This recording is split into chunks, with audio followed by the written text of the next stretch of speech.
Hi, I'm Mitch, head gardener at Tūpare. Today I want to talk to you a little bit about establishing a garden from a stage where there's nothing in it other than weeds and a little bit of dry, hungry soil in it. I want to talk to you about getting it ready for good compost and then after that planting. Now we're in lockdown at the moment, so it's going to be a little tricky to do the full planting because it's hard to get hold of plants that are in punnets and that sort of thing from the shops, and also hard to buy seed and things at the moment too. But at this stage we certainly can go preparing the soil and getting it ready anyway. So in this bed here we've got all sorts of weeds, and it's the weeds that we've got to get rid of first before we go doing anything. Weeds are incredibly good at growing quick, flowering quickly and setting seed quickly, and so it's always a battle to try and beat the weeds to the game. There's a weed here, for example. If I take it out roots and all, which is always important, getting rid of the roots, you can see it's in flower here, and it won't be long before it sets seed and spreads throughout the garden. There's other weeds in here too which come away at different times of the year. So this little euphorbia here, this little purple euphorbia, that's a bit of a problem too this time of year.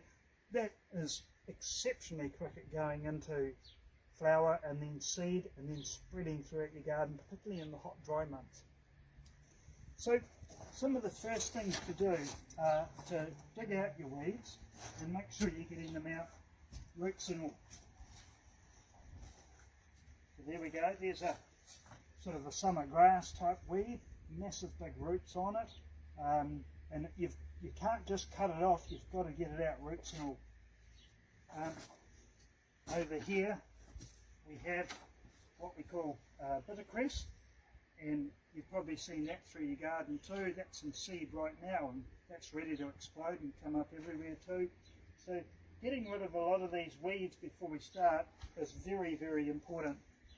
But if we want to speed the process up, what we can do is go through with a torpedo hoe and push hoe them, but then we're going to have to make sure we rake them all up too. So I'm going to stand on here and I'm going to push hoe them all until they're all cut off. Okay, so I'm going to go through the whole bed and I'm going to do that. Right, so push hoed it and raked it up, and now I've got a pile of weeds here which, as you saw before, are all in flower or seed, so we're getting rid of those carefully. We'll put them in the bucket. So we're going to try and get rid of those completely. Go through here, sort it all out and get rid of them. And that's it. And we don't really want to go throwing away all the soil either, so just carefully going through rather than getting great big handfuls and chucking away all your good soil as well. So now what I'm going to do is I'm just going to give that a light rake out, get it reasonably level with my garden rake.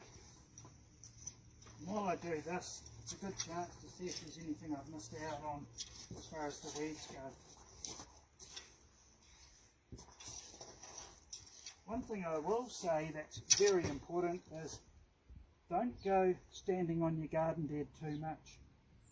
Now that we've roughed it all up and we've got rid of the weeds, if I went and stood on that and if there was a weed left there, it's effectively planting it again. So you don't really want to go disturbing it again. So you don't really want to go walking on it and replanting those. We're going to be adding compost on fairly soon, and it's really important that we don't go standing on that either. Now's the stage too where you want to build anything like support, staking, netting, that sort of thing too before we go adding the compost on. Okay, so that's stage one, and we'll have a look at stage two next.